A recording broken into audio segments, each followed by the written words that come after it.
Hello दोस्तों, कैसे आप सभी लोग। तो हम देख रहे थे अपनी biostatistics and research methodology B pharmacy 8 semester और इसकी यूनिट थर्ड हमारी चल रही थी। तो आज की इस वीडियो में हम बात करेंगे इसी यूनिट थर्ड के चैप्टर 4 के बारे में, जिसका नाम है डिजाइनिंग द मैथोलॉजी। अब देखा जाए तो यूनिट थर्ड का सबसे लॉन्ग चैप्टर हमारा यही वाला है और सबसे इंपॉर्टेंट भी हमारा ये वाला चैप्टर है, क्योंकि इसके अंदर से काफ़ी ज़्यादा क्वेश्चन हमारे एग्जाम में देखने को मिलते हैं। तो अब अगर हम बात करें तो पहली बात तो ये है कि इस वीडियो में हम कंप्लीट इस पूरे चैप्टर को कवर करेंगे। तो वीडियो ऑब्वियसली बात है थोड़ी सी लेंदी हो जाएगी, लेकिन हम क्या करेंगे, सभी जो भी हमारे टॉपिक्स हैं सबके टाइम स्टैम्प नीचे दे देंगे, जिससे आपको जो भी मतलब टॉपिक देखना हो वहां जाके आप चेकआउट कर सकते हो। बाकी जो जो इंपॉर्टेंट वाला पार्ट है वो तो आपको जरूर जाकर देखना ही है, ठीक है। तो अब अगर बात करें इस वीडियो से क्या क्या इंपॉर्टेंट है, जो जो आपके काम आएगा और एग्जाम में आपको एटलीस्ट 10 से 15 नंबर तो दिलाने ही वाला है। तो सबसे ज़्यादा जो इसमें इंपॉर्टेंट क्वेश्चन हमारा आता है वो आता है कोहॉर्ट स्टडी के बारे में। इसके बारे में आप लोगों ने सुना भी होगा, तो इसको हम डिटेल्स बेस पे बात करेंगे। अब कोहॉर्ट स्टडी की तरह ही हमारा एक ऑब्जर्वेशनल स्टडी है, तो इसके बारे में भी कई बार क्वेश्चन वगैरह आ जाता है। और इन दोनों से भी ज़्यादा सबसे पहले तो हमारा कोहॉर्ट स्टडी हो गया, और सबसे ज़्यादा मोस्ट इंपोर्टेंट हमारे इसमें टॉपिक आता है designing clinical trials and various faces. अब इस वाले टॉपिक की क्या खासियत है कि लोग सिर्फ इसके फेसेस पढ़कर जाते हैं, यानी कि जो इसके 4 फेज 1 2 3 4 और फेज 0, ये हमारे 5 फेज हैं, इनके बारे में पढ़कर चले जाते हैं। लेकिन डिजाइनिंग से लोग समझते ही नहीं है कि क्लिनिकल ट्रायल्स को डिजाइन कैसे करना है। तो उसके ऊपर भी थोड़ी बहुत बातें वो भी मैं आपको बताऊंगा, तो ये इसलिए ये वाली वीडियो हमारी बहुत ज़्यादा इंपॉर्टेंट हो जाती है। अब इनके अलावा जो हमारा और इम्पोर्टेंट है वो आ जाता है कई बार की रिपोर्ट राइटिंग के बारे में लिखो, यानी कि रिपोर्ट राइटिंग हमारी क्या होती है और इसके प्रेजेंट कैसे करेंगे, या स्टेप ऑफ रिपोर्ट राइटिंग की रिपोर्ट राइटिंग को हम लिखेंगे कैसे। तो देखा जाए मोटा मोटी 7 हमारे टॉपिक हैं बड़े बड़े, और उसमें से 4 हमारे टॉपिक एग्जाम पर्पज से कई बार एग्जाम में आए हुए हैं, तो बहुत इंपॉर्टेंट है, जिसमें कोहॉर्ट और डिजाइनिंग ऑफ क्लिनिकल ट्रायल्स वाला हमारा काफ़ी ज़्यादा इंपॉर्टेंट है। तो इस वीडियो को आप मिस मत करना, सभी को अच्छे से जो है देख कर जाना। तो चलिए पहले हम थोड़ा सा बात करते हैं कि ये डिजाइनिंग ऑफ मैथोलॉजी एक्चुअल में है क्या और आप इससे क्या समझते हो।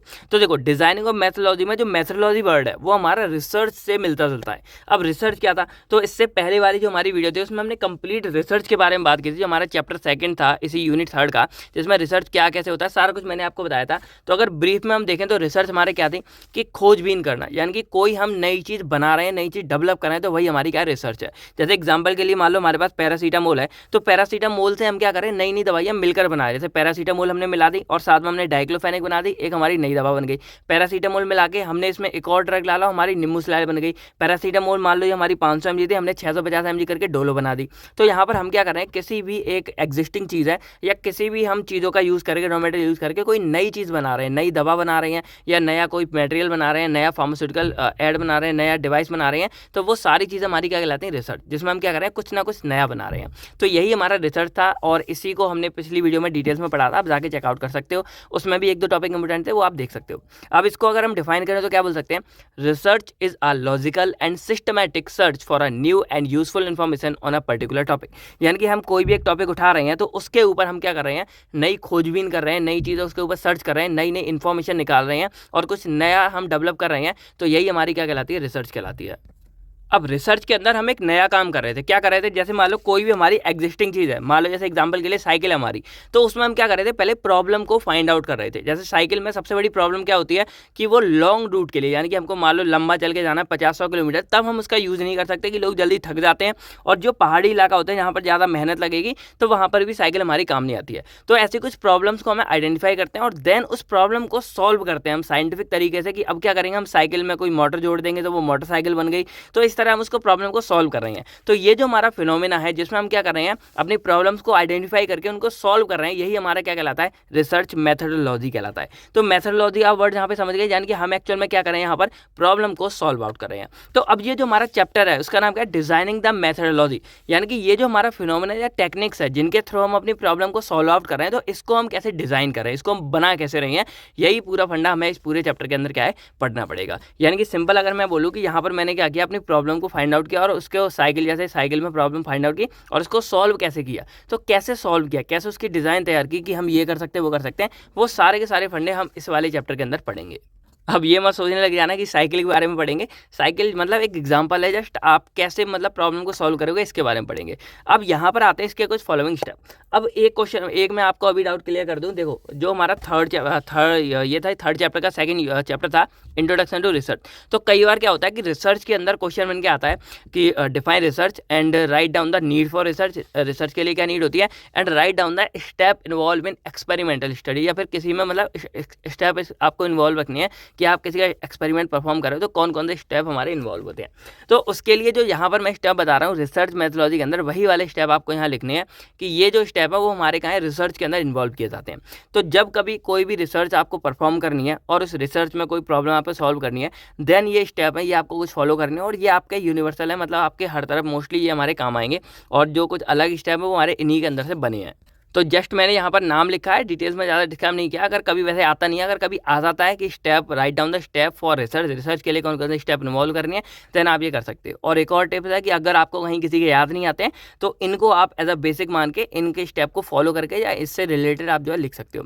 तो सबसे पहला हमारे यहाँ पे आता है फॉर्मुलेटिंग द रिसर्च प्रॉब्लम, यानी कि रिसर्च प्रॉब्लम सबसे पहले हमको फाइंड आउट करनी है। मैंने बोला कि हमको कोई रिसर्च करनी है, कोई नई चीज़ बनानी है, तो पहले हमें प्रॉब्लम आइडेंटिफाई करनी पड़ेगी, या हमको कोई रिसर्च करनी है तो उसका सब्जेक्ट क्या है वो हमको आइडेंटिफाई करना पड़ेगा। तो जैसे मैंने यहाँ बोला कि सब साइकिल को हमें मोटरसाइकिल बनाना था, तो उसके लिए हमने सबसे पहले सब्जेक्ट चुना साइकिल का, और उसमें प्रॉब्लम हमने क्या फाइंड आउट की कि भाई यहाँ पे चलने से थक जाते हैं, लॉन्ग रूट के लिए नहीं है, और ख़राब होने का थोड़ा मतलब ज़्यादा लंबे समय यूज़ नहीं कर सकते, ठीक है, कंफर्टेबल भी ज़्यादा नहीं होती है। तो ये कुछ प्रॉब्लम्स को हमने फाइंड आउट किया और उसके बाद हम उसका सॉल्यूशन।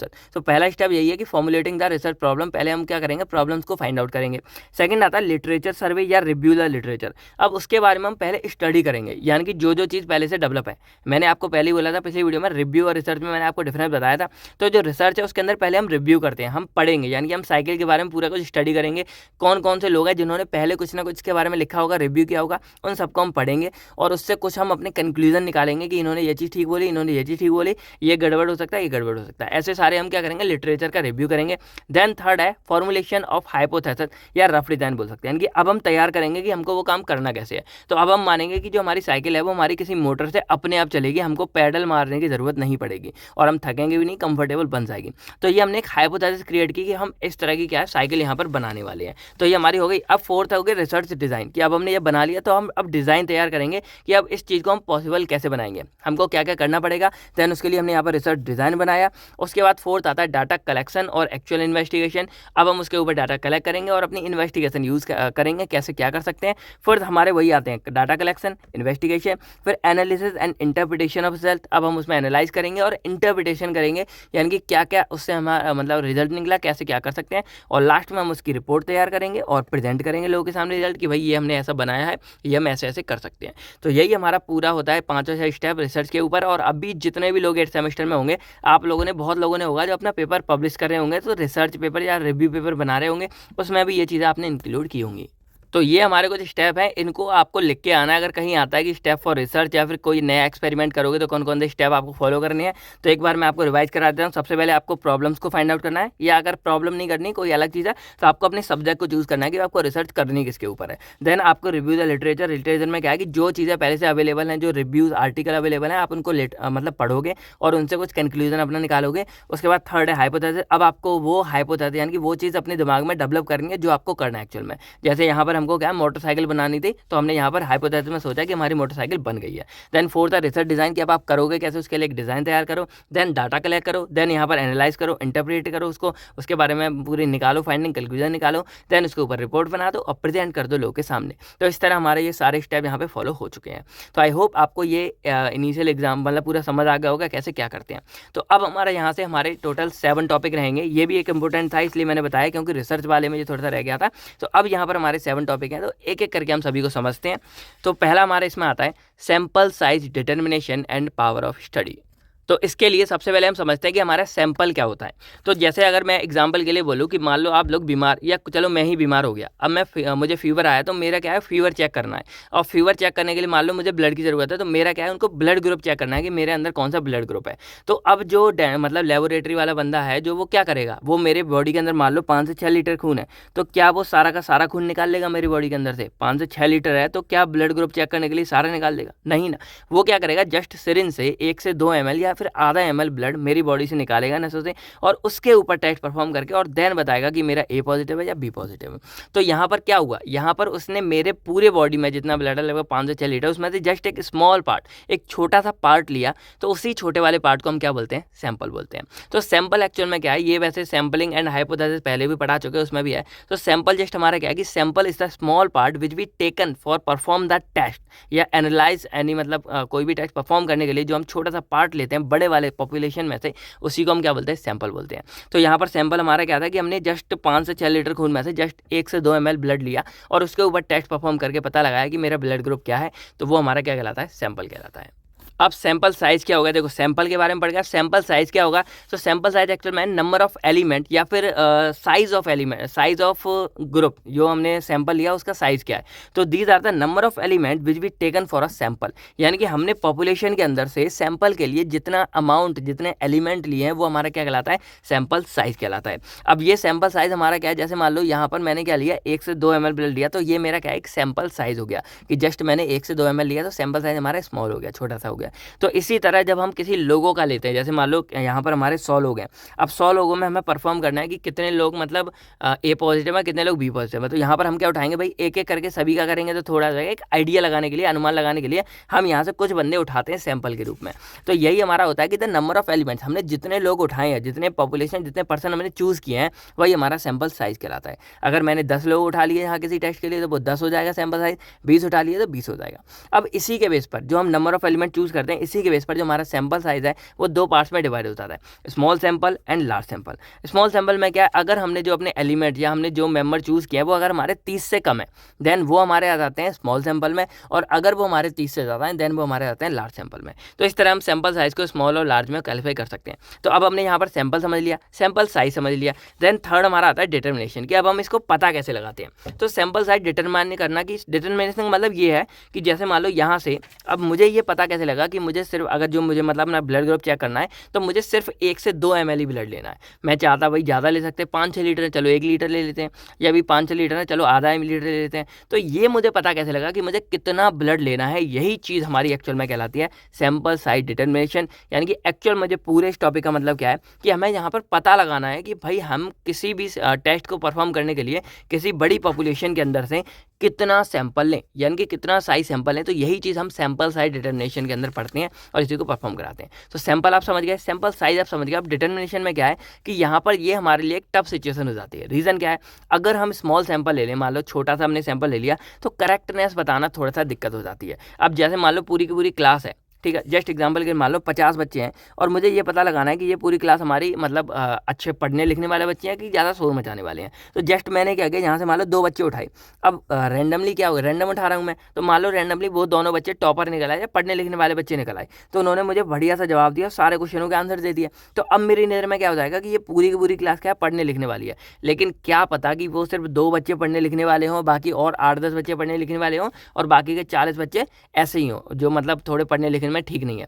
तो मैंने इन 2 के हिसाब से क्या पता लगा लिया कि सारे बच्चे क्या है हमारे पढ़ने लिखने वाली क्लास है। तो यहाँ पर रिजल्ट हमारा क्या निकल के आ गया, गलत निकल के आ गया। तो इसीलिए जब हमारे जो स्मॉल साइज अगर हम लेते हैं तो वो हमारी करेक्टनेस को अच्छे से नहीं दर्शाता है, कई बार इनकरेक्ट निकल आता है, तो ये एक प्रॉब्लम है। और अगर हम लार्ज सैंपल ले लें तो उसको मैनेज करना दिक्कत है, क्योंकि फिर वो सैंपल तो रहेगा नहीं। अब मान लो यहाँ 50 बच्चों की क्लास है, मैं 40 बच्चों का टेस्ट ही ले रहा हूँ, तो भाई इससे मुझे क्या आइडिया लगेगा, आइडिया तो सही लग जाएगा, लेकिन भाई वो सैंपल कहाँ रहा, मुझे पूरा का पूरा टाइम लग गया जितना लगना था। तो ये हमारा होता है कि हमें एक ऑप्टिमम साइज में सैंपल चूज़ करना पड़ेगा, जो ना ज़्यादा बड़ा हो ना ज़्यादा छोटा हो। जैसे हम यहाँ पर हेल्प ले सकते हैं टीचरों की, और हम हर तरह के रैंडमली बच्चे उठा सकते हैं, कुछ पीछे की बेंच से, कुछ आगे की बेंच से, कुछ मिडिल के बेंच से, और इस तरह हम लगभग 5-10 बच्चे उठा सकते हैं। देन हमको एक करेक्ट आइडिया लगेगा कि बच्चे कैसे पढ़ने लिखने वाले हैं या नहीं पढ़ने लिखने वाले हैं, या हम उनका पास्ट रिकॉर्ड भी देख सकते हैं। तो इस तरह हमको सैंपल साइज एक करेक्ट वे में और ऑप्टिमम साइज में चूज़ करना पड़ता है।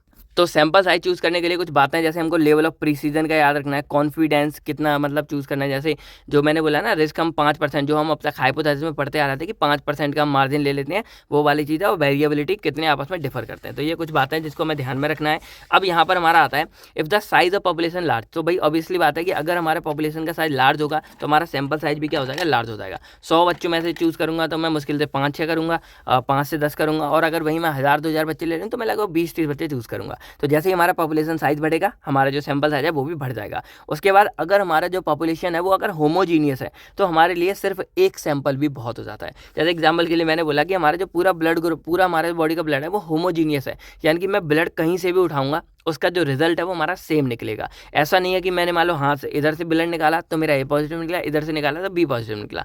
पूरा हमारा ब्लड का जो डाटा है वो होमोजीनियस होता है, तो मैं कहीं से भी ब्लड निकालूंगा, हमारा जो रिजल्ट है वो एकदम एक्यूरेट निकलेगा। बाकी हम इसको जो हमारी डिफरेंट सैम्पलिंग टेक्निक थी उससे हम सैंपल को भी ले सकते हैं। तो ये मैंने पहले जो हमारे सैम्पलिंग एंड हाइपोथेसिस वाली थी उसमें हमने अच्छे से पढ़ा था। अब इसके लिए कुछ हमारे फॉर्मूले दिए हुए हैं। तो अगर फॉर्मूले हमारे क्या है, एक पॉपुलेशन मीन, यानी कि मान लो ये हमारी कंप्लीट पॉपुलेशन है, तो इस कंप्लीट का अगर हम मीन निकाल लें देन उस बेस पर हम यहाँ पर किस तरह से अपना सैंपल चूज करेंगे।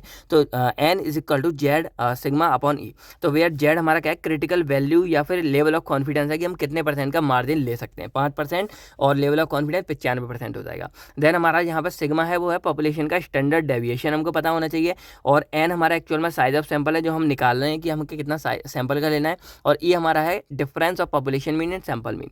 तो ये सब बातें हमको जब पता होंगी देन हम वहाँ पर ये चीज़ निकाल सकते हैं। लेकिन अब अगर हमको पॉपुलेशन मीन नहीं पता है तो हमको पॉपुलेशन का प्रोपोर्शन पता है। प्रोपोर्शन एक अनुमानित आइडिया कि कितने लोग हमारे पूरे पॉपुलेशन में हो सकते हैं।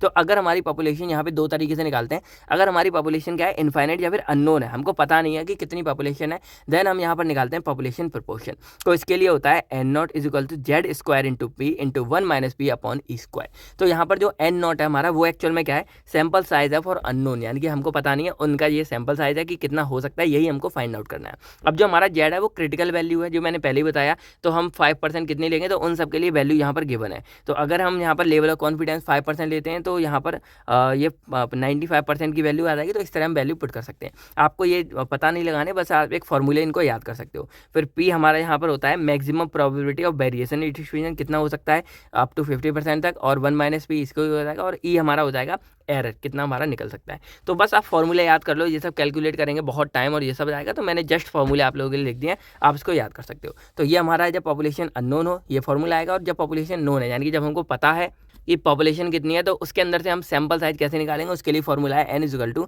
N naught into N capital N upon N naught plus N minus N. तो एन हमारा सैंपल साइज है जो हमको फाइंड आउट करना है, और एन नॉट हमारा सैंपल साइज जो हमने अननोन के लिए फाइंड आउट किया था वो हो जाएगा यहाँ पर, और एन जो हमारा है वो साइज ऑफ पॉपुलेशन हमारा कितना है जो हमको पता है वो है। तो इस तरह हम यहाँ पर पूरे फाइंड आउट कर सकते हैं। तो ये जस्ट ये फॉर्मूले आप जस्ट याद कर लेना, और बातें मैंने आपको बता दी है कि कैसे हम डिटरमाइन करते हैं, क्या चीज़ें होती हैं।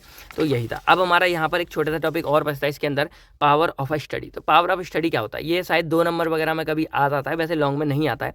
तो पावर ऑफ स्टडी एक्चुअल में क्या है कि जैसे मान लो सिंपल है कि मान लो ये हमारा एक पॉपुलेशन था, इसमें से हमने 2 सैंपल बनाए, एक सैंपल ये बनाया, एक सैंपल भी बनाया, क्योंकि भाई हम रैंडमली बना रहे हैं तो कोई भी सैंपल बना सकते हैं। तो अब ये दोनों सैंपल हैं वो आपस में कितने डिफरेंस है इन दोनों के बीच में, ये कितना डिफरेंस एग्जिस्ट करता है, इसको नापने की, इसको मेजर करने की जो ताकत होती है वही हमारी पावर ऑफ स्टडी कहलाती है। तो it refer to the capability of study to capture whether difference exist between 2 sample और नॉट, यानी कि 2 सैंपल हैं तो उनके बीच में डिफरेंट एग्जिस्ट करता है या नहीं करता है, इसको कैलकुलेट करते हैं हम पावर ऑफ स्टडी से। तो सिंपल सी बात है, अब ये डिफरेंस के बारे में बता रहा है तो ये हमारा डिपेंड किस पे होता है, number of element in a sample and difference between 2 sample. तो इनके बीच में सैंपल में एलिमेंट्स कितने कितने हैं और इनमें डिफरेंस कितना है, इसी पे डिपेंड करेगा। ये डिफरेंस जितना ज़्यादा हो जाएगा हमारा पावर ऑफ स्टडी उतना ज़्यादा होने लगेगा। तो इस तरह हम यहाँ करते हैं। Now it is denoted as 1 minus beta, इसको हम इस तरह रिप्रेजेंट कर सकते हैं, जिसमें हमारा बोल सकते हैं ये बीटा एरर है, यानी कि एरर हमारे जो निकलते हैं वही हमारे, ठीक है। आपको ज़्यादा इसमें कुछ नहीं करना, बस जस्ट डेफिनेशन वो पढ़ लेना, 2 नंबर में कई एक आध बार आ सकता है। अब कुछ बातें अगर कभी लॉन्ग में आ रहा है तो लिख के आ सकते हो कि higher value of statical power indicate higher chance of result. तो यहाँ सिंपल है कि जितनी हमारी पावर की वैल्यू ज़्यादा होगी, यानी कि जो स्टैटिकल ज़्यादा है उतने ही चांस हमारे वैलिड यानी कि सही होने के ज़्यादा होंगे। रीज़न यहाँ पर क्या है, 1 माइनस बीटा है। तो बीटा हमारा क्या है, बीटा एरर है, यानी कि एरर। अब वैल्यू अगर हमारी जितनी ज़्यादा होगी ये बीटा की वैल्यू हमारी ऑटोमेटिक क्या हो जाएगी, कम हो जाएगी, क्योंकि ये हमारा क्या है नेगेटिव में है। तो इसीलिए हमारे यहाँ पर क्या है कि higher the value of statical power indicate that the जो चांस हमारा है रिजल्ट का वो हमारा क्या हो जाएगा, वैलिड हो जाएगा। तो सिंपल से इतना फंडा हमारा, बाकी ये हमारा बहुत ज़्यादा इंपॉर्टेंट होता है जब हम सैंपल साइज को डिटरमाइन करते हैं। और इस पावर ऑफ स्टडी को हमारे 2 सॉफ्टवेयर हैं, सास और पास हो गया। अगर इसकी फुल फॉर्म किसी को आती है तो कमेंट्स में लिख के बता दो, इनके जरिए हम इसको जो है कैलकुलेट कर सकते हैं। तो यही था हमारा सिंपल था पहला टॉपिक यहाँ पर, sample size determination and power of study. अब सेकंड हमारा एक टॉपिक आता है वो थोड़ा सा ज़्यादा इंपॉर्टेंट है, वो हमारा क्या है, report writing and presentation of data, यानी कि हम रिपोर्ट कैसे प्रेजेंट राइट करेंगे और प्रेजेंट डाटा को कैसे प्रेजेंट करेंगे। तो चलो इसके बारे में समझते हैं। तो सबसे पहले अगर हम बात करें कि रिपोर्ट एक्चुअल में क्या चीज़ होती है, तो जैसे मान लो यही सिंपल है कि मैं क्या गया, मैंने यहाँ ब्लड ग्रुप चेक करवाया पूरा। तो अब जो हमारा लेबोरेटरी या लैब टेस्ट होगा वो क्या करेगा, वो हमको ओरली नहीं बताएगा कि भाई ए पॉजिटिव है या कुछ भी है, वो हमको एक रिपोर्ट तैयार करके देगा। उस रिपोर्ट के ऊपर यहाँ पर क्या लिखा होगा, उस लैब का नाम लिखा होगा, नीचे हमारे पेशेंट का नाम जिसका टेस्ट कराया, मेरा नाम लिखा होगा, फिर यहाँ पर हमारा जो है रिजल्ट लिखा होगा कि मेरा ए पॉजिटिव है या बी पॉजिटिव है, और नीचे यहाँ पे डॉक्टर के साइन होंगे और या जो लैब असिस्टेंट होगा उसके साइन होंगे। तो इस तरह यहाँ पर एक कंप्लीट हमारा पर्चा दिया जाता है, एक कंप्लीट पेपर दिया जाता है, और इस पेपर के ऊपर हमारा सारा का सारा क्या है, रिपोर्ट लिखी होती है कि भाई क्या आया, हमारा क्या इन्फॉर्मेशन है, क्या मतलब परफॉर्म निकलेगा। इसी तरह का हमारा एक तरह से जो हमारा रिजल्ट निकल के आता है, यानी कि हम जो टेस्ट वगैरह दे के आते हैं 7 सेमेस्टर का आया होगा अभी, तो उसका क्या हमारा रिजल्ट आया है, हमारे कितने नंबर आए हैं, हमारा नाम ऊपर कॉलेज का नाम, यूनिवर्सिटी का नाम, ये सब लिखा होता है। तो वो भी एक तरह से हमारी क्या है, रिपोर्ट होती है, जिसके अंदर हमारा सारा क्या है, डाटा लिखा होता है कि हमने कैसा परफॉर्म किया और हमारा क्या रिजल्ट निकल के आया। तो जो हमारी रिपोर्ट राइटिंग है, यही एक्चुअल में हमारा क्या है, एक लॉजिकल प्रेजेंटेशन है जिसमें हम अपने फैक्ट या इन्फॉर्मेशन को लिखते हैं। तो आ report is a logical presentation of fact and information. अब क्वेश्चन आता है कि भाई ये रिपोर्ट यहाँ पर है किस चीज़ की, क्या ब्लड ग्रुप की है या किसी और की। तो यहाँ पर जो हम अब तक रिसर्च वगैरह करते आ रहे हैं या जो हम हाइपोथेसिस क्रिएट करते हैं, मान लो हमने एक स्टडी की स्मोकर और नॉन स्मोकर की में, यानी कि हमने बोला कि जितने लोग हमारे सिगरेट पीते हैं उनको चांस ज़्यादा है कि भाई लंग कैंसर हो सकता है अपेक्षा कि जो लोग कम सिगरेट पीते हैं। तो हमने पूरी स्टडी की, परफॉर्म किया। अब लास्ट में हम क्या करेंगे, रिपोर्ट बनाएंगे जिसमें हमारा पूरा रिजल्ट कंक्लूजन लिखा होगा कि भाई कैसा है या नहीं है। तो इसी को हम क्या बोलते हैं, रिपोर्ट बोलते हैं। यानी कि रिपोर्ट यहाँ पर हम किसकी बना रहे हैं, जो हम अब तक रिसर्च वगैरह कर रहे हैं या जो भी हम चीज़ें कर रहे हैं आ रहे हैं, उन सब की रिपोर्ट यहाँ पर हमारी क्या होगी, लिखी होगी। तो रिपोर्ट हमारे एक्चुअल में क्या है, एक लॉजिकल प्रेजेंटेशन है जिसमें हमारे जो भी इन्फॉर्मेशन या फैक्ट है वो हमारे लिखे हुए होते हैं। अब रिपोर्ट राइटिंग एक्चुअल में क्या हो जाएगा, तो it is a written way of communicating the result of an investigation.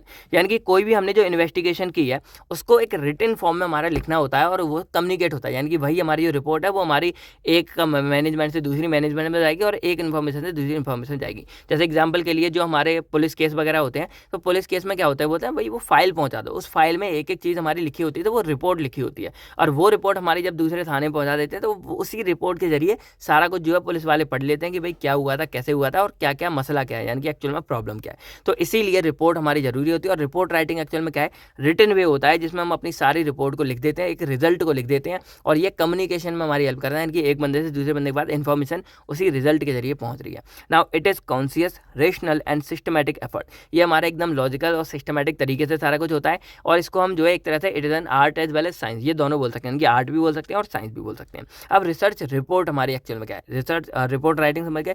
Research report actual में क्या है कि ये हमारे चैनल होते हैं जो कम्युनिकेट करेंगे रिसर्च फाइंडिंग को रीडर्स के पास में। तो ज़्यादा कुछ नहीं है, मेन आपका रिसर्च रिपोर्ट था, ये आप पढ़ लिए। रिपोर्ट राइटिंग था। रिसर्च रिपोर्ट क्या एक चैनल है हमारे, कि जो रिसर्च रिपोर्ट है वो एक तरह से चैनल है जो कम्युनिकेट कर रहे हैं कि जो हमने रिसर्च में फाइंडिंग किया वो हमारे व्यूअर्स तक पहुंचे। जैसे हमारे कुछ जनरल्स हैं, जैसे अभी हमने एक अपना आर्टिकल रिव्यू किया, पब्लिश किया, तो वो आर्टिकल अब हमारा पब्लिक के पास कैसे पहुंचेगा, वो इंटरनेट पे जनरल के थ्रू डाल देंगे। जैसे मेरे नोट्स या मेरी वीडियोस आपके पास कैसे पहुंच रही हैं, carevelpharma.in वेबसाइट पे हमारे नोट्स हैं, वहाँ से पहुँच रही हैं। और ये यूट्यूब चैनल है केयरवेल फार्मा, वहाँ से आपके पास इन्फॉर्मेशन पहुंच रही है। तो एक तरह से ये हमारे चैनल्स हो जाएंगे, ठीक है, इनके थ्रू आपको सारी चीज़ें मिल रही है। तो यही हमारे रिसर्च रिपोर्ट में यहाँ पर काम करते हैं। तो रिपोर्ट राइटिंग समझ गए, रिसर्च रिपोर्ट आप समझ गए। तो अब हम यहाँ पर देखेंगे कि राइटिंग रिपोर्ट, यानी कि जो हमारे रिपोर्ट राइटिंग है, इसको हम लिख कैसे सकते हैं। अब ये क्वेश्चन हमारे एग्जाम में भी आया है कि रिसर्च रिपोर्ट हमारी क्या होती है, सॉरी यहाँ पर रिपोर्ट राइटिंग हमारा क्या होता है और step involve in report writing, यानी कि आप कैसे इसको लिख सकते हो। तो इसके बारे में आपको यहाँ पढ़ना है। तो इसके लिए यहाँ पर जो है टोटल 9 स्टेप है। अब मैंने शॉर्ट में आपको समझाया जिससे आपको सारी कहानी समझ आता है। तो थोड़ा बहुत डिटेल्स अगर आती है तो आप खुद भी बना चनाकर इसको लिखकर आ सकते हो। तो इसमें हमारे सेवरल बहुत सारे स्टेप आते हैं, 9 स्टेप आते हैं। पहला हमारे इसमें आता है verifying the source of data collection. अब जैसे आप किसी की भी रिपोर्ट बना रहे हो तो जो आप डाटा कलेक्ट कर रहे हो वो उसको वेरीफाई करना है कि वो एक ऑफिशियल है या नहीं है, कहीं इधर उधर की सुनी हुई की बातें तो नहीं है, कहीं व्हाट्सएप वाली बातें तो नहीं है। तो ये आपको पूरा वेरीफाई करना है। तो verifying the source of data collection, जो आपने डाटा कलेक्ट किया उसका सोर्स कैसा है। तो इसके लिए आपको various primary and secondary source हो जाते हैं। प्राइमरी सोर्स आप जानते हो कि डायरेक्टली आपने पेशेंट या किसी कस्टमर डाटा कलेक्ट किया है। सेकेंडरी क्या है, जो पहले से मतलब किसी और के पास था आपने वो डाटा कलेक्ट किया, जैसे जनरल्स हो गए, इंटरनेट हो गया, आपने इंटरनेट वगैरह से डाटा कलेक्ट कर रहे हो। अब मेरा सिंपल सा फंडा है, आप लोगों ने अभी जो अपना प्रोजेक्ट वर्क तो बनाया होगा, तो प्रोजेक्ट वर्क में आपने किया क्या, सिंपल सी बात है कि मान लो आप लोगों को आपने कुछ भी रखा, आपको टूथपेस्ट बनाना है या आपको माउथ वॉश बनाना है, कुछ भी बनाना है आपको, सिंपल है। तो एक तो डाटा वो है कि जो आप माउथ वॉश बना रहे हो तो उस बनाते टाइम आप डायरेक्टली डाटा ले रहे हो, तो वो प्राइमरी सोर्स हो गया कि आपने डायरेक्टली खुद वो काम करके डायरेक्टली डाटा को कलेक्ट कर रहे हो। लेकिन सेकेंडरी सोर्स क्या है, आपने उस टूथपेस्ट या माउथ वॉश के बारे में इंटरनेट पर पढ़ रहे हो या किसी बुक से पढ़ रहे हो, तो वो हमारा एक सेकेंडरी सोर्स हो गया कि आपने वहाँ से डाटा लिया। तो ये था कि पहले आपको सोर्स को वेरीफाई करना है और डाटा को कलेक्ट करना है। सेकंड है फॉर्मुलेटिंग द रफ पैटर्न। अब आपने जब डाटा सारा मिल गया आपको किसी भी रिसर्च के ऊपर, कोई भी टॉपिक जो आप चूज करें, मान लो माउथ वॉश ही ले लेते हैं, तो माउथ वॉश के ऊपर आपको सारा डाटा मिल गया, आपने खुद परफॉर्म किया। अब उसका रफ पैटर्न बनाना है। रफ पैटर्न मतलब क्या है, जब आप डाटा कलेक्ट कर रहे थे तो आपकी एक रफ नोट होगी, उस पर आप नोट पॉइंट आउट करते होगे, भाई ये इंपॉर्टेंट है, इसको मैं रिपोर्ट में डाल सकता हूँ, ये इंपॉर्टेंट है, इसको मैं यूज कर सकता हूँ। तो इस तरह आप पूरा एक रफ पैटर्न तैयार करते हो। देन उसके बाद फॉर्मुलेटिंग फाइनल पैटर्न, उसके बाद आप उसे एक फाइनल, जब आप फाइनल लिखने जाओगे तो उसका एक फाइनल पैटर्न आप तैयार कर दोगे कि भाई मुझे इस तरह करना है। अब यहाँ पर आता है मेकिंग एन आउटलाइन या फिर लेआउट। तो अब आपको जो रिपोर्ट प्रेजेंट करनी है, जो रिपोर्ट राइटिंग है, वो आपको करनी कैसे, तो उसके लिए एक आपका लेआउट तैयार होता है। तो लेआउट तैयार करने के लिए यहाँ पर तीन हमारी चीज़ें आती हैं लेआउट के अंदर। पहला हमारा आता है द प्रीलिमिनरी पेजेस, यानी कि स्टार्टिंग के आपको टाइटल, एक्नॉलेजमेंट या डेट। आप लोगों ने ये अपने प्रोजेक्ट वर्क में ऐड भी किए होंगे, जिसमें आप सारा कुछ लिखते हो, कॉलेज का नाम क्या है, पहला preface, certificate by guide, certificate by principal ma'am, और सारा कुछ आप इन्वॉल्व करते हो, एक्नॉलेजमेंट वगैरह। तो ये हमारे प्रीलिमिनरी पेज होते हैं। सेकंड आता है the main text. Main text में आपका यहाँ पर आ जाता है इंट्रोडक्शन, आपने थोड़ा मोटा देना है। देन जो भी मेन रिपोर्ट बनाई कि माउथ वॉश बनाया कैसे, माउथ वॉश होता क्या, माउथ वॉश के टाइप्स वगैरह क्या है, तो ये सारा इंट्रोडक्शन और मेन रिपोर्ट में आ जाएगा। बनाई कैसे, एम क्या है, ऑब्जेक्टिव क्या है, और कौन कौन सा प्रोसीजर फॉलो किया, इंग्रेडिएंट कौन से थे, ये सारा इसमें आ जाएगा। अब नेक्स्ट में आता है द एंड मैटर। इसमें आपके पास आता है कंक्लूजन और रेफरेंस। तो इसमें जस्ट आपको लिखना है कि आपने जो रिपोर्ट बनाई उसका क्या मतलब निकल के आ रहा है। कंक्लूजन कि भाई आपने बनाया माउथ वॉश, आपने बनाया तो आप लिखोगे ये माउथ वॉश हमारी मुंह की दुर्गंध को दूर कर रहा है, ये कर रहा है। और रेफरेंस, आपने जो डाटा उठाया, जो सोर्स था वो आपका क्या क्या था, तो ये सारी बात आपको इन्वॉल्व करनी है। तो तीन मेन है, प्रीलिमिनरी पेजेस, मेन टेक्स्ट और एंड टेक्स्ट हो गया। तो ये हमारा आउटलाइन इस तरह के आपको तैयार करनी है। फिर फिफ्थ स्टेप आता है राइटिंग द फर्स्ट ड्राफ्ट। अब पहला ड्राफ्ट आप लिखोगे, आपने सारा डाटा जब कलेक्ट कर लिया, लेआउट आपने देख लिया, अब आप पहला लेआउट यहाँ पे लिखोगे। तो ये रिसर्चर खुद लिखता है अपने लिए, एक तरह से रफ समझ लो कि जो हमने रफ पैटर्न बनाया या फाइनल पैटर्न बना रहे थे, यहाँ लेआउट बनाया, लेकिन यहाँ पर आप उसको लिखना शुरू कर रहे हो, तो जस्ट आपने फर्स्ट ड्राफ्ट लिखा। देन ये रफ ड्राफ्ट जो हमारा होगा, इसको प्रेजेंट करते हो। एक तरह से फर्स्ट ड्राफ्ट हमारा रफ ड्राफ्ट होता है, इसको आप प्रेजेंट करोगे मैनेजमेंट के सामने। जैसे हम लोग अपने गाइड को दिखाते थे कि सर देखो ठीक है कि नहीं है, वो यहाँ पर देखेंगे, उनको कोई भी कमी लगेगी तो उसको आपको ठीक करना है, तो वो आ जाएगा आपका रिफाइनमेंट रफ ड्राफ्ट की। अब उसमें कोई कमी थी, उसको दोबारा आपने ठीक किया, जो मैनेजमेंट ने आपको गाइड वगैरह सर ने सजेस्ट किया, उसको आप ठीक करोगे। देन यहाँ पर हमारा आता है इवेल्युएशन ऑफ रिपोर्ट। अब आप अपनी रिपोर्ट को इवेल्युएट करोगे, कोई दिक्कत क्या है तो वो आपकी टॉप मैनेजमेंट टीम करेगी, उसकी वैलिडिटी सारा कुछ चेक करेंगे, और लास्ट में जब आपका सारा कुछ ठीक हो जाएगा, देन आप उसको प्रेजेंट करोगे, पब्लिश करोगे और फाइनल रिपोर्ट सबमिट कर दोगे। तो फाइनल रिपोर्ट आपकी क्या हो जाएगी, पब्लिश हो जाएगी। तो इस तरह हो जाएगी, और ये फाइनल रिपोर्ट हमारी अप्रूव होकर किसी भी जर्नल वगैरह में पहुंच जाती है। तो इस तरह से आपके 9 स्टेप इन्वॉल्व होंगे, जिसके थ्रू आप क्या कर सकते हो, अपनी रिपोर्ट राइटिंग कर सकते हो। सोर्स वेरीफाई करो, रफ पैटर्न बनाओ, फाइनल बनाओ, देन लेआउट बनाओ। लेआउट में 3 पॉइंट आते हैं, preliminary page, main text, and text. फिर आप पहला फर्स्ट ड्राफ्ट लिखो, जिसको आप रफ ड्राफ्ट भी बोलते हैं, उसको प्रेजेंट करो मैनेजमेंट के सामने। देन रिफाइनमेंट करो, उसमें कोई कमी हो ठीक, फिर इवेल्युएट करो, फिर उसको प्रेजेंट करके पब्लिश कर दो। तो इस तरह आप सारा कुछ कर सकते हो। तो इंपॉर्टेंस के बारे में अगर बात करें रिपोर्ट राइटिंग की, कम्युनिकेट द इन्फॉर्मेशन, कम्युनिकेट करना, इवेल्यूशन में हेल्प करना, help in measuring performance, predict future trend and making desirable change, ये सारी चीज़ें आप इसमें कर सकते हो। अब हमारे यहाँ पर सेकंड टॉपिक इसी वाली चीज़ का क्या आता है, रिपोर्ट राइटिंग आप समझ गए। अब रिपोर्ट राइटिंग में आता है प्रेजेंटेशन ऑफ डाटा, यानी कि रिपोर्ट राइटिंग के अंदर आपके पास कोई आपने डाटा कलेक्ट किया, उस डाटा को आप रिप्रेजेंट कैसे करोगे। अब ये मत बहुत लोग इसमें सोचते हैं प्रेजेंटेशन ऑफ डाटा में क्या है कि पूरी रिपोर्ट को हम कैसे प्रेजेंट कर रहे हैं। तो पूरी रिपोर्ट को कैसे प्रेजेंट करना है, उसके लिए हमने ये स्टेप पढ़ लिए हैं। इसके अंदर क्या है, हमारे ये आउटलाइन हो गया है कि इस तरह हमको अपनी रिपोर्ट तैयार करनी है। लेकिन इस रिपोर्ट के अंदर जो एक्चुअल में डाटा है कि हमने माउथ वॉश में क्या क्या यूज़ किया है, या माउथ वॉश हमने जब यूज़ किया, इवेल्युएट किया, तो क्या क्या हमारा रिजल्ट निकला, पीएच क्या निकला, ये क्या निकला, तो ये सारा हमारा, इसको हम प्रेजेंट कैसे करते हैं डाटा को। तो डाटा प्रेजेंटेशन है वो हमारा एक इफेक्टिव होना चाहिए, क्योंकि अगर ये हमने अच्छा नहीं किया तो सामने वाला बंदा उसको समझेगा नहीं और रिजेक्ट भी कर सकता है। तो ये हमको अच्छा करना है। बाकी लेआउट कैसे बनाना है तो वो मैंने यहाँ पहले आपको बता दिया, preliminary page, main text, and text, और इसी के अकॉर्डिंग आपको क्या लेआउट तैयार करना है। उसके अलावा जो हमारा डाटा है हमको इसके अंदर वो 3 तरीके से हम प्रेजेंट कर सकते हैं। पहला हमारा आता है टेक्सचुअल प्रेजेंटेशन। टेक्सचुअल प्रेजेंटेशन मान लो बायोस्टैटिक्स का एग्जाम हुआ और 7 स्टूडेंट हमारे एब्सेंट थे, तो यहाँ पर इस तरह लिख सकते हैं कि 7 student are absent in biostatistics exam.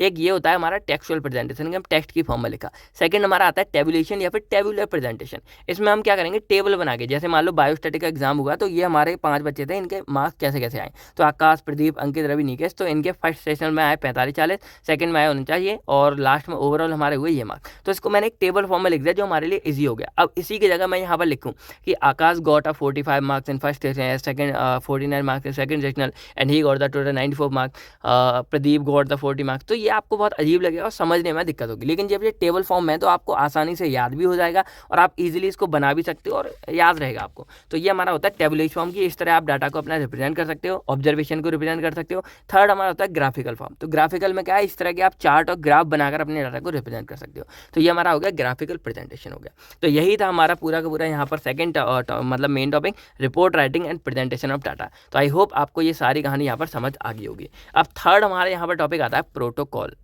तो प्रोटोकॉल को अगर हम वन वर्ड में मतलब पूरा डिफाइन करें तो बोल सकते हैं कि ये हमारे क्या है, नियम कायदे कानून होते हैं। अब जैसे आप लोगों ने डायलॉग सुना हो, भाई कायदे में चलोगे तो फ़ायदे में रहोगे, या कोई इस चीज़ के यहाँ ये रूल है, या फिर आपका कॉलेज होता है तो उसके अलग आपके लिए रूल्स होते हैं, प्रोटोकॉल्स होते हैं। आपको ड्रेस में आना है, ड्रेस आपकी ऐसी होनी चाहिए, ये कलर होना चाहिए, ये आपके शूज़ होने चाहिए, ये टाई लगाओ, ये आपका ID कार्ड है। तो बहुत सारे, हर एक किसी काम के लिए बहुत सारे आपके कायदे कानून होते हैं, कुछ रूल्स होते हैं, रेगुलेशन होते हैं, उन्हीं को हम क्या बोलते हैं, प्रोटोकॉल बोलते हैं। अब आप लोगों ने सुना होगा कि फॉलो द प्रोटोकॉल्स। प्रोटोकॉल्स यानी कि अपने रूल्स रेगुलेशन को फॉलो करो, तब आप चीज़ का सारा ठीक रहेगा। तो प्रोटोकॉल्स एक्चुअल में क्या है कि it is a research document that specify the structure of research plan for a clinical trial.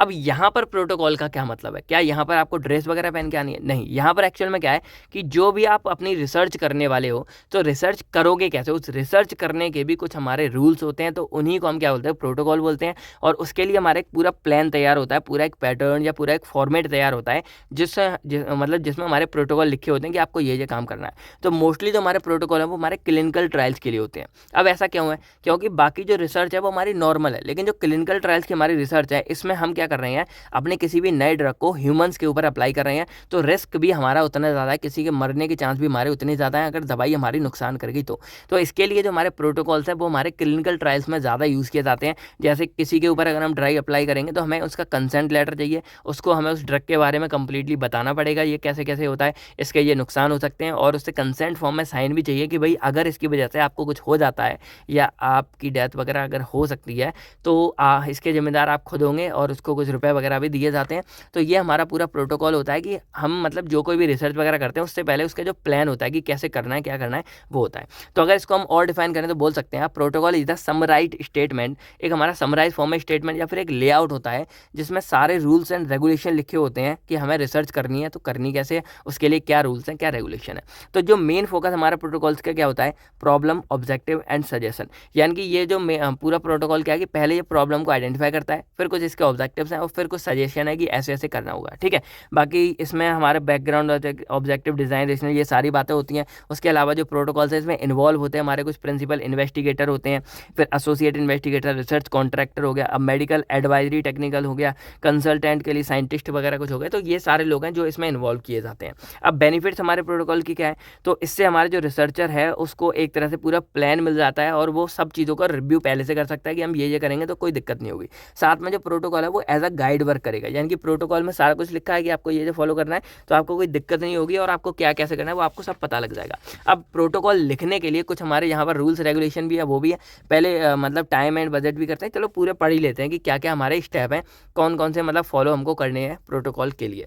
तो प्रोटोकॉल के लिए सबसे पहले हमारा आता है टाइटल ऑफ द स्टडी या फिर फर्स्ट पेज, यानी कि प्रोटोकॉल में सबसे पहले आपको अपना मतलब जो भी आपका टॉपिक है उसका नाम क्या है, टाइटल लिखना पड़ेगा और उसमें फर्स्ट पेज आपको लिखना पड़ेगा। तो जो टाइटल है वो भी आपका प्रिसाइज होना चाहिए और कंसाइज, यानी कि ज़्यादा बड़ा नहीं, लगभग 12 से 15 वर्ड का होना चाहिए। अब जो फर्स्ट पेज है हमारा उसमें क्या होना चाहिए, जो यहाँ पर लिखा है एडमिनिस्ट्रेशन डिटेल्स, ये हमारा दूसरा पॉइंट भी हो गया। तो एडमिनिस्ट्रेटिव डिटेल्स में क्या आता है, प्रोटोकॉल आइडेंटिफिकेशन नंबर क्या है, name and address of regulatory sponsor, जो स्पॉन्सर्स होंगे उनका नाम, वर्जन क्या है, स्टेटमेंट क्या है, आपका नाम क्या है, यानी कि सारी डिटेल्स हमारी फर्स्ट एंड सेकंड पेज में होनी चाहिए। फिर यहाँ थर्ड पॉइंट आता है प्रोजेक्ट समरी। प्रोजेक्ट समरी में क्या है, जो हमारा प्रोजेक्ट है उसके बारे में एक ब्रीफ अकाउंट, छोटी मोटी बातें आपको यहाँ पता लगनी चाहिए। फोर्थ आता है इंट्रोडक्शन या फिर बैकग्राउंड। यहाँ पर जो भी आपका प्रोजेक्ट या जो रिसर्च होने वाली है उसको छोटे में, आपका इंट्रोडक्शन आपने अपने प्रोजेक्ट वगैरह में लिखा होगा, तो शॉर्ट में आपको सारा कुछ बताना पड़ेगा कि क्या क्या हमारे इस प्रोजेक्ट के अंदर है। फिर फिफ्थ आता है स्टडी ऑब्जेक्टिव या इसका मेन एम हमारा क्या है। तो यहाँ पर आपको ऑब्जेक्टिव लिखने पड़ेंगे और ऑब्जेक्टिव आपको वेरी रीजनेबल तरीके से लिखने पड़ेंगे। इसमें हमारा स्मार्ट एक ट्रिक आयज कर लो कि आपको SMART तरह से लिखना है, यानी कि स्पेसिफिक होना चाहिए, मीजरेबल होना चाहिए, अचीवेबल होना चाहिए, रिलेवेंट एंड टाइम बेस्ड होना चाहिए। सिक्स हमारा आता है मेथड्स एंड मटेरियल, कौन कौन से मेथड्स आप यूज़ करोगे। तो it include design of study, आप कैसे क्या करना है, और मेथड, यानी कि जैसे हमारे एग्जाम्पल के लिए कोहॉर्ट स्टडी, इसको हम आगे पढ़ेंगे, तो ये एक स्टडी है जिसके थ्रू हम रिसर्च कर रहे हैं, तो इस तरह कौन सा मेथड वगैरह यूज़ करोगे। देन सेवंथ है स्ट्रेंथ एंड लिमिटेशन, आपको ये पता होनी चाहिए। और एट्थ आता है एथिकल कंसिडरेशन, आपको एथिकल सारा कुछ फॉलो करना है, एथिकल रूल्स रेगुलेशन, और एथिक्स के खिलाफ नहीं जाने से किसी की जान वगैरह नहीं लेनी है। फिर नाइन्थ आता है बजट समरी, तो बजट समरी में आपको सब कुछ कैलकुलेट करके रखना है कि किसमें क्या कैसा नुकसान हुआ है, कितना बजट होने वाला है, सारी कुछ बातें हो गई। अब टेंथ आता है रेफरेंस सिस्टम, आपको लास्ट में अपना रेफरेंस वगैरह देना है, और प्लेजरिज्म का भी यूज़ करना है कि कोई आपने किसी का कॉपी ना किया हो। और लास्ट में आता है एनेक्सर, इसमें हमारे कुछ फॉर्म आते हैं जो आपको अपनी रिपोर्ट के साथ में सबमिट करने पड़ेंगे, जैसे कंसेंट फॉर्म हो गया, conducting counselling, case record forms हो गए, बजट डिटेल्स हो गए, और CB हो गया, जितने भी इन्वेस्टिगेटर हैं उन सब का। तो इस तरह आप सारा डाटा कलेक्ट कर सकते हो। तो ये एक्चुअल में प्रोटोकॉल अगर देखा जाए हमारा सिंपल सा क्या था कि हमारे रूल्स रेगुलेशन थे कि जो कोई भी हम रिसर्च परफॉर्म करने जा रहे हैं तो उस रिसर्च के लिए हमको क्या कैसे करना है, तो कुछ प्लान्स पहले से बने होते हैं, कुछ हमारे रूल्स रेगुलेशन को फॉलो करना है। तो अब यहाँ पर जो हमारा आता था, ये क्वेश्चन वैसे ज़्यादा आता नहीं है पर जस्ट आप समझ लो, यहाँ पर आता है राइटिंग द प्रोटोकॉल, कि अगर आपको प्रोटोकॉल लिखना है या प्रोटोकॉल कौन कौन से स्टेप इन्वॉल्व करना है। तो प्रोटोकॉल के अंदर पहले हमारा टाइटल स्टडी वगैरह आता है, प्रोजेक्ट समरी आती है, उसका इंट्रोडक्शन यानी कि क्या होने वाला है उस प्रोजेक्ट के बारे में थोड़ी बहुत बात है। फिर स्टडी ऑब्जेक्टिव यानी कि कौन कौन सी बातें हैं, तो उसमें ये 5 पॉइंट याद रखने हैं। फिर मेथड एंड मटेरियल, कौन सा मेथड यूज़ करेंगे, कौन कौन से मटेरियल यूज़ करेंगे, ये बात है। फिर स्ट्रेंथ एंड लिमिटेशन की ताकत क्या है, लिमिटेशन क्या है। फिर एथिकल कंसिडरेशन, बजट का समरी, बजट क्या होने वाला है, रेफरेंस हमको सारे देने हैं, और लास्ट में एनेक्सर यानी कि ये सब फॉर्म को अटैच करनी है। तो ये था हमारा प्रोटोकॉल कैसे लिखते हैं, क्या था प्रोटोकॉल के बारे में सारी बातें। तो अब हमारा सबसे one of the most important topic आता है कोहॉर्ट स्टडी, या इसको हम कोहॉर्ट स्टडीज़ भी बोलते हैं। तो ये एक हमारा इंपोर्टेंट टॉपिक है जो एग्जाम में हमारे कई बार देखने को मिलता है। तो इसको थोड़ा सा हम क्या करेंगे, डिटेल्स में भी पढ़ेंगे। तो सबसे पहले हम कोहॉर्ट स्टडी के अंदर पढ़ते हैं कि कोहॉर्ट वर्ड से आप क्या समझते हो, कोहॉर्ट एक्चुअल में क्या चीज़ है। तो अब अगर मैं आपसे बोलूं कि हर कोई कॉलेज में क्या होता है कि हम लोग का एक अपना अपना ग्रुप बन जाता है ना, जैसे हमारा एक ग्रुप हो गया 4 लोगों का, यहाँ पे इन लोगों का ग्रुप बन गया 3 लोगों का, कहीं 2 दोस्त भी पक्के रहते हैं। तो ये ग्रुप हमारे किस बेस पर बनते हैं, अगर आपसे पूछा जाता है किस बेस पर, तो हम क्या बोलेंगे कि ये जो लोग हैं हमारे 4 लोग हैं मान लो, या जहाँ जो 3 लोग हैं उनकी आपस में बनती बहुत है, क्योंकि उनकी कुछ कुछ चीज़ें बहुत ज़्यादा सिमिलर हैं। जैसे मान लो किसी को क्रिकेट देखना पसंद है, तो 4-5 लोग जो क्रिकेट देखना उन्हें पसंद है, तो वो मस्त क्या होंगे, 4-5 लोग क्रिकेट की बातों में लगे हैं और उन्हीं में सब देखे जा रहे हैं। तो इसी तरह के जो हमारे ग्रुप्स होते हैं जिनमें क्या होता है, सिमिलर इंटरेस्ट ऑफ कैटेगरी, या सिमिलर हो जाता है इंटरेस्ट एक दूसरे में, कुछ चीज़ें ऐसी निकल जाती हैं वो सब में कॉमन हो जाती हैं, उन्हीं को हम क्या बोलते हैं, कोहॉर्ट बोलते हैं। जैसे एग्जाम्पल के लिए मान लो कि यहाँ पर 4 लोगों का ग्रुप है जो क्या है, सिगरेट बहुत ज़्यादा पीते हैं, क्या पीते हैं, सिगरेट बहुत ज़्यादा पीते हैं, और 4 लोग हैं, चारों सिगरेट पीते हैं। तो ये हमारा एक ग्रुप हो जाएगा जिसका हम नाम क्या सकते हैं कि ये सिगरेट में जो मेन कॉमन फंडा है वो क्या है कि ये सारे लोग हमारे क्या है, सिगरेट बहुत पीते हैं। तो कोहॉर्ट एक्चुअल में क्या है, ये हमारा कोई ग्रुप हो गया या कोई पॉपुलेशन हो गया जिनमें कुछ कॉमन कैरेक्टरिस्टिक्स हैं। कॉमन कैरेक्टरिस्टिक्स मतलब क्या है, कुछ कॉमन एक्सपीरियंस है या कुछ कॉमन बातें हैं जो उन लोगों के अंदर है। तो उन लोगों का अगर हम एक ग्रुप बना दें तो उसको हम क्या बोलेंगे, कोहॉर्ट बोलेंगे। जैसे a group of people who smoke, यानी कि कुछ लोगों का ग्रुप है जो क्या करता है, स्मोक करता है, तो उसको हम एक तरह से कोहॉर्ट बोल सकते हैं। अब हमारे जो कोहॉर्ट स्टडी एक्चुअल में क्या है, तो ये हमारी इसी तरह की स्टडी होती है जिसमें हम एक पर्टिकुलर ग्रुप को टारगेट बनाकर उस ग्रुप के ऊपर क्या करते हैं, स्टडी परफॉर्म करते हैं। अब ऐसा करते क्यों है, कोहॉर्ट स्टडी आप समझ गए। तो ऐसा करते क्यों है, क्योंकि हमको क्या मान लो पता लगाना है कि जो लोग स्मोक करते हैं उनको जान का कितना खतरा है, यानी कि उनको लंग कैंसर का कितना खतरा है। तो हम क्या करेंगे, हम उनको कब पता लगा पाएंगे, हम उनको ऑब्जर्व करके, यानी कि हम उसको देख रहे हैं लंबे टाइम तक, देन हमको पता लग रहा है कि उनको क्या नुकसान है और कैसे नुकसान है। तो यही हमारी एक्चुअल में क्या कहलाती है, कोहॉर्ट स्टडी कहलाती है।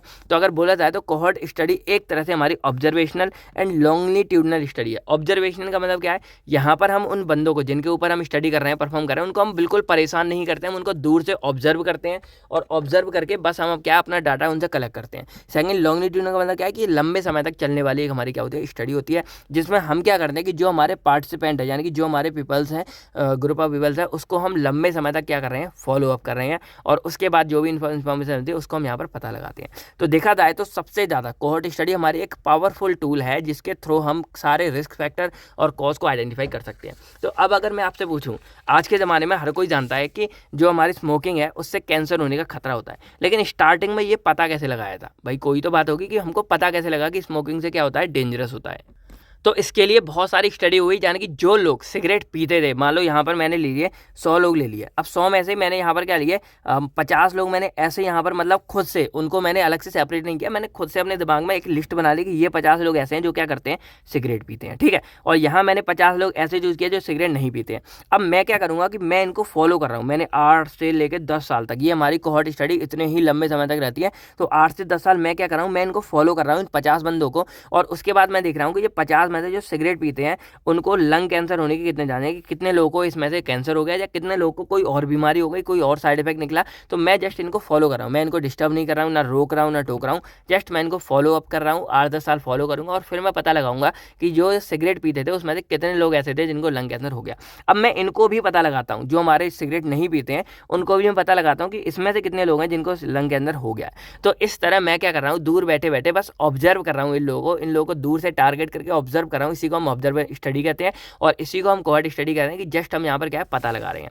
तो कोहॉर्ट स्टडी में एक्चुअल में हम क्या कर रहे हैं, सिंपल सा फंडा है कि हम ऑब्जर्व करते हैं कोई भी अपने जो पार्टिसिपेंट हैं, जो हमारे पीपल हैं, उनको लंबे समय तक के लिए, और इससे हम क्या पता लगा सकते हैं, हम आइडेंटिफाई करते हैं कोई रिस्क फैक्टर को या कॉज ऑफ डिसीज़ को। जैसे मान लो यहाँ मैंने पता लगाया तो मैंने ये पाया कि 50 में से लगभग जो हमारे 20 लोग ऐसे थे जिनको लंग कैंसर हो गया, और यहाँ 50 में से सिर्फ हमारा एक बंदा ऐसा निकला जिसको लंग कैंसर हो गया, कोई भी वजह से हो गया होगा। तो यहाँ मैं क्या पता लगा रहा हूँ, यहाँ मैंने ये पता लगाया कि 50 में से लगभग 20 बंदों को लंग कैंसर हो गया। इसका मतलब है कि जो सिगरेट है वो हमारे लिए बहुत ज़्यादा डेंजरस है और ये एक रिस्क फैक्टर है जिसके यानी कि जो सिगरेट पिएगा उसको कैंसर हो सकता है, या एक हमारा एक कॉज है, यानी कि सिगरेट की वजह से हमें क्या है, लंग कैंसर होता है। तो ये सारी बातें हमने क्या है, पता कैसे लगाई, हमने इस चीज़ को ऑब्जर्व किया। बल्कि जो लोग सिगरेट नहीं पीते उसमें सिर्फ एक चांस है कि भाई एक हो सकता है, तो वो ज़्यादा बड़ी बात नहीं है क्योंकि एक को किसी और रीज़न से भी हो सकता है।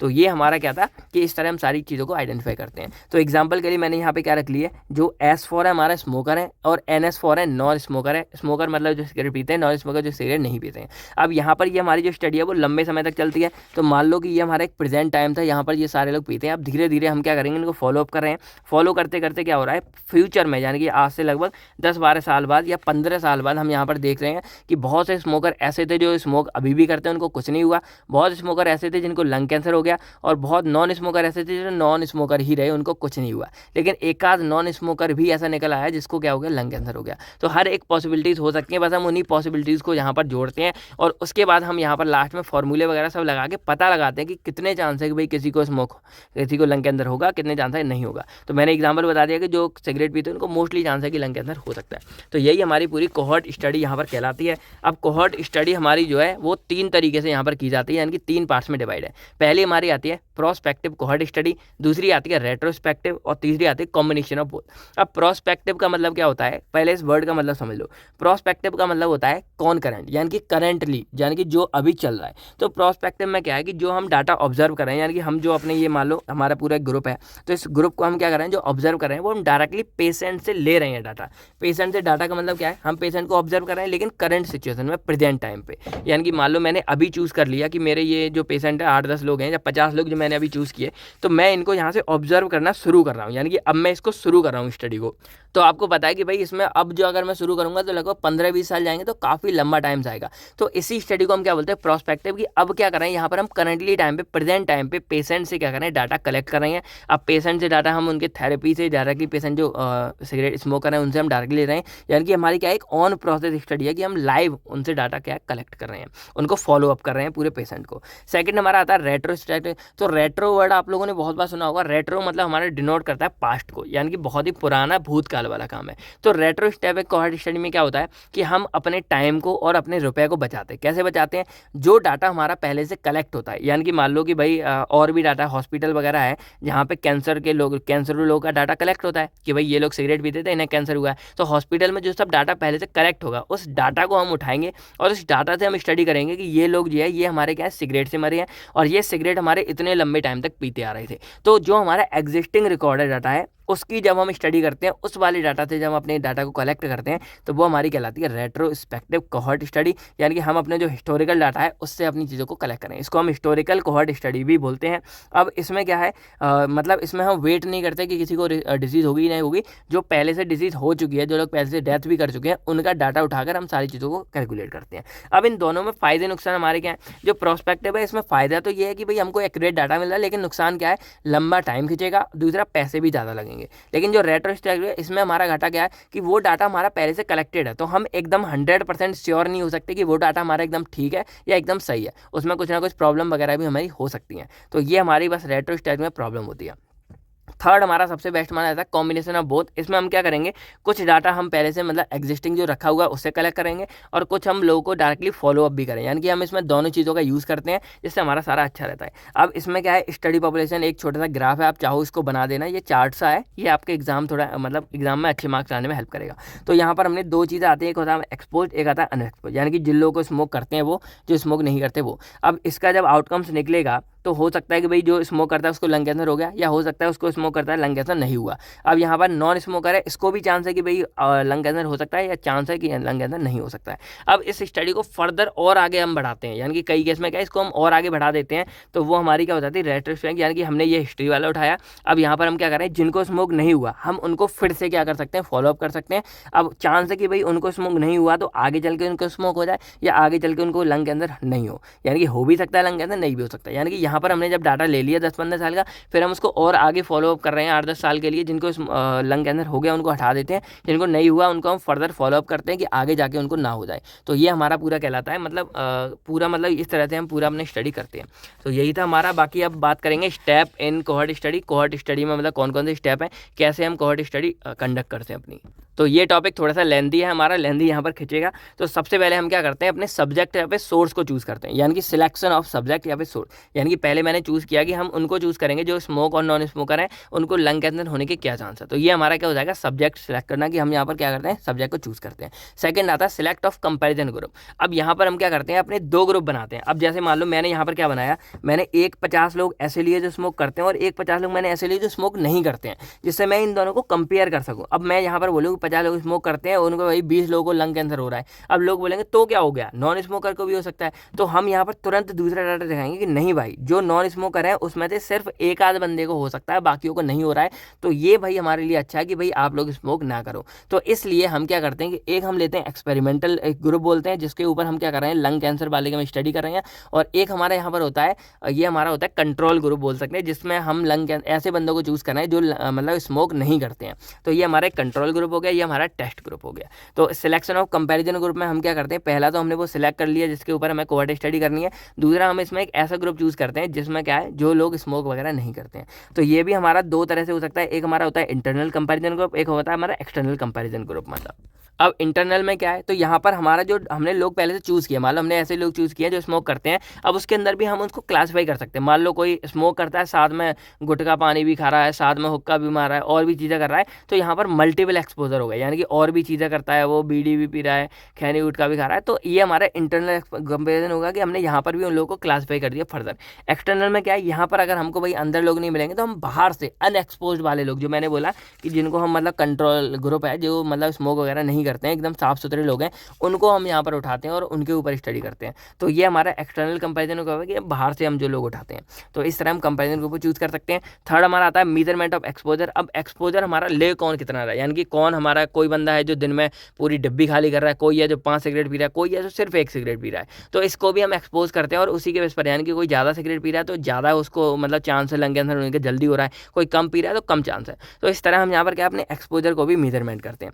चौथा हमारा आता है फॉलोअप, यानी कि अब हम जब ये हमने पूरे ग्रुप अपने सारे तैयार कर लिए, एक्सपोजर कितना हो रहा है मेजरमेंट कर लिया, अब हम यहाँ पर क्या करेंगे, अपने जो बंदे हैं पार्टिसिपेंट हैं उनको फॉलो करेंगे। अब फॉलो करके हम उससे इन्फॉर्मेशन और डाटा को क्या करेंगे, कलेक्ट करेंगे। अब ये डाटा हमारा होम विजिट हो सकता है, टेलीफोन कॉल हो गया, मेल से हो गया, या डायरेक्ट हम उनके घर जाके भी विजिट कर सकते हैं। ठीक है। अब यहाँ पर एक वर्ड हमारा होता था lost in follow up. Lost in follow up में क्या होता है, कई बार बंदे ऐसे होते हैं जो या तो मर चुके होते हैं, या कहीं चले जाते हैं, या उनका डाटा मतलब हमसे कनेक्ट नहीं रहते। तो ऐसे लोगों को हम बोलते हैं लॉस्ट इन फॉलोअप, जिसको हम खो चुके होते हैं। तो अगर ये लॉस्ट इन फॉलो 5% से ज़्यादा हो जाता है, यानी कि 5% लोग ज़्यादा, यानी कि मान लो 50 था, तो इसमें से अगर हमारे 4-5 लोग चले गए तो हमको बहुत ज़्यादा दिक्कत होगी और डाटा हमारा एक्यूरेट नहीं रहेगा।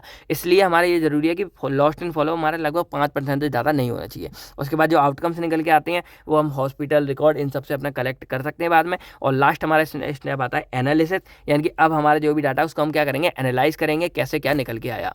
तो जो एनालाइज करते हैं उसके लिए हमारे 2-3 फॉर्मूले हैं। तो जस्ट मैं आपको एक एग्जांपल बता देता हूँ जिससे आपको जो है एनालाइज करने में हेल्प मिलेगी।